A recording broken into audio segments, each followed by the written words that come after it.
দুইবার স্বাধীন হলাম, কিন্তু সত্যিকার অর্থে আমরা স্বাধীনতার স্বাদটা পেলাম না। যারা লড়াই করতে গিয়ে জীবন দিয়েছেন, মহান আল্লাহ তাআলার দরবারে দোয়া করে আল্লাহ যেন তাদেরকে শহীদ হিসাবে কবুল করেন। গাজী হিসাবে যারা বেঁচে আছেন, আল্লাহ রাব্বুল আলামিন তাদেরকে দুনিয়া এবং আখিরাতে সম্মানিত করুন। প্রিয় দেশবাসী, দুইবার স্বাধীন হলাম, কিন্তু সত্যিকার অর্থে আমরা স্বাধীনতার স্বাদটা পেলাম না। কেন পেলাম না? আমাদের মাটি কি উর্বর ছিল না? আমাদের জলসীমায় কি আল্লাহ সম্পদ দান করেননি? আমাদের মাটির নিচে কি আল্লাহ বিপুল পরিমাণ খনিজ সম্পদ রেখে দেননি? সমুদ্রের নিচে অকল্পনীয় সরকার সম্পদকে আল্লাহ তাআলা আমাদেরকে দান করেননি?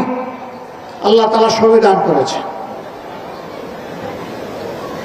তাহলে এত সম্পদ থাকা সত্ত্বেও আমরা বিশ্বের বুকে মাথা উঁচু করে দাঁড়াতে পারলাম না কেন?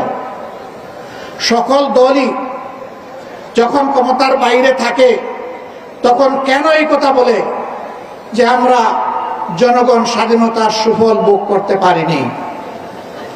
অর্থাৎ ক্ষমতার বাইরে যখন একটা দল থাকে, সেই দলও কোনো দল এই বাংলাদেশ শাসন করেছে, একতার মাধ্যমে তারা স্বীকার করে নিয়েছে তারাও জনগণকে স্বাধীনতার সুফল এনে দিতে পারে না।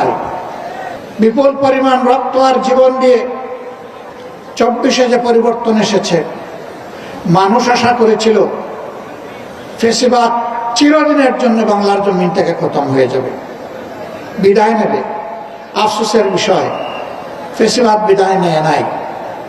ফ্যাসিবাদীদের একটা অংশ বিদায় নিয়েছে, কিন্তু ফ্যাসিবাদ বাংলাদেশে রয়ে গিয়েছে। ফ্যাসিবাদীদের কিছু লক্ষণ আছে। 1 নম্বর লক্ষণ হচ্ছে দুর্নীতি, 2 নম্বর লক্ষণ হচ্ছে চাঁদাবাজি, 3 নম্বর লক্ষণ হচ্ছে দখলদারি, 4র্থ লক্ষণ হচ্ছে মা বোনদের ইজ্জত নিয়ে টানাটানি, 5ম লক্ষণ হচ্ছে দেশকে গায়ের জুড়ে অস্থির করার অশনি সংকেত। সকল লক্ষণ আজকে বিদ্যমান।